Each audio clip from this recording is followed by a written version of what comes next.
State Fair is on its way, so school's right behind, and a lot of kids will be learning how to drive. So now's a good time to have a conversation with your kids about safe driving.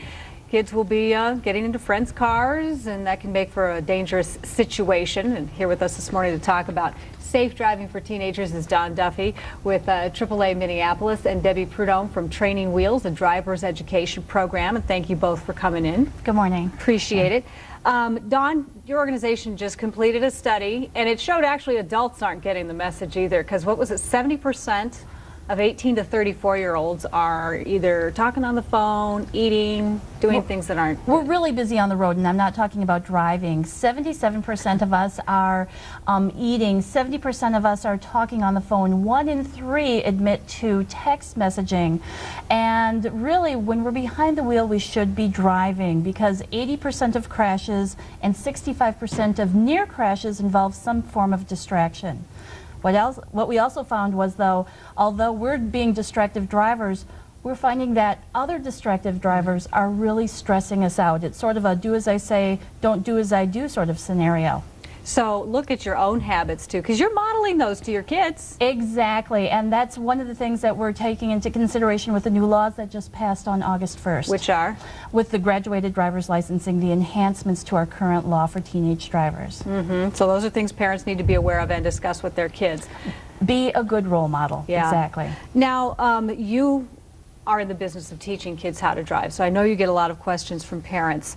And we were talking in the break, and one of the things that Debbie was saying was, how many hours should you be driving with your kids before you let them have someone else in the car? Really look at it in terms of miles and go about 1,000 miles before you add any passengers to the car, including family members.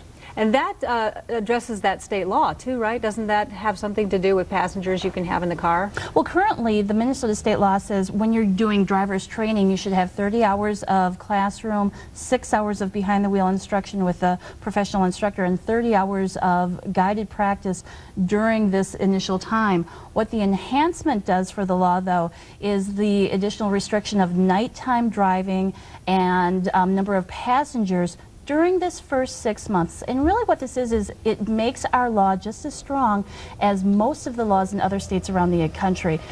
And you're encouraging parents to take things into your own hands and do that 1,000 miles with your child. Keep a driving log? What do you mean by that? Keep a driving log of the environments that you're driving in, looking at not only time behind the wheel, but the environment.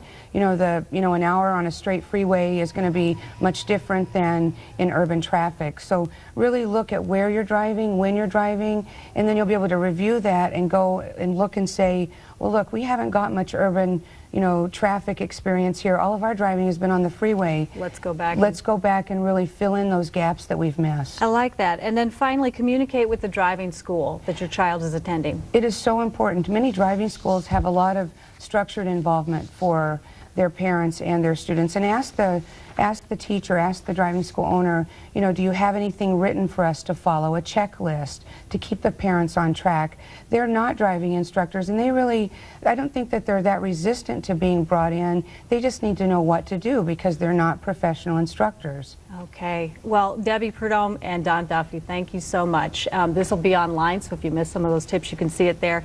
And I know if you go to the AAA website, too, you're going to find some more information. At AAA.com. All right, ladies, thank you very much. Thank you very much. Appreciate it.